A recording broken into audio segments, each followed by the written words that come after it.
Fradelos, what lessons have actually we learned from the IMO 2020 and its implementation, since we're actually in 2020 and there are many challenges faced up right now? Yes, well, we are almost 2 months after the implementation date, and it appears, and the feedback we received this morning is that it was quite smooth implementation. Mainly in terms of the fuel oil availability and the quality. Of course, there were some cases of fuels found outside spec, or some discrepancies between the BDNs and the sulfur content as appeared from the sampling analysis. However, these, let's say, issues were not so important. So in general terms, the implementation was smooth. Of course, we have to wait to see in a few days that we have the implementation of the carriage ban from 1st March to see how this is going to progress.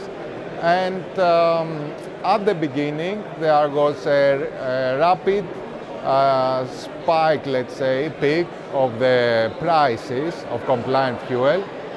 These have now started to smooth, but at least the first 2 months, I mean, this market distortion in terms of prices, it was quite painful for some ship operators. One of the major questions, though, is that many ship owners and companies have actually left it till the last minute in order to fit some scrubbers into their ships, which may actually take place in China, faced up with the coronavirus right now. What exactly do you think the strategy should be from now on in terms to actually catch up with the time lost? You mean for those owners have a plan to install a scrubber? Yes. It depends on the compliance strategy of each ship operator. So we see that there are owners going forward with scrubber installation. We saw that there was a momentum by end of 2018, beginning of 2019, and then by the end of 2019 there was, let's say, a wait-to-see approach in terms of scrubbers.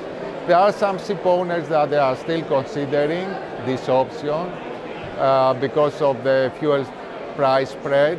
But yes, there was a drawback in China, mainly with the issues with the coronavirus, that they had to postpone or to delay the implementation, and now they are seeking alternative ways, other places where they could install the units. And what are the effects of this delay? What is? What are the effects of this delay?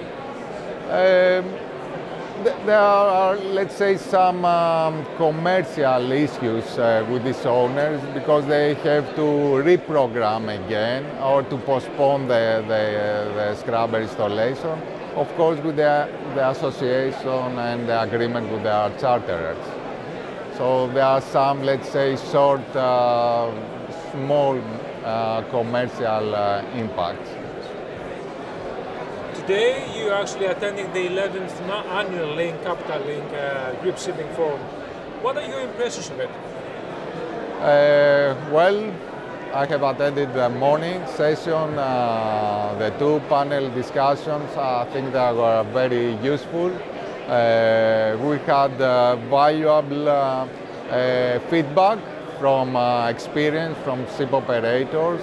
And also the next panel discussion for the 2020, the greenhouse gas strategy and decarbonization was very useful to know what is coming in the future. I'm looking forward to listen now the financial aspects of our industry.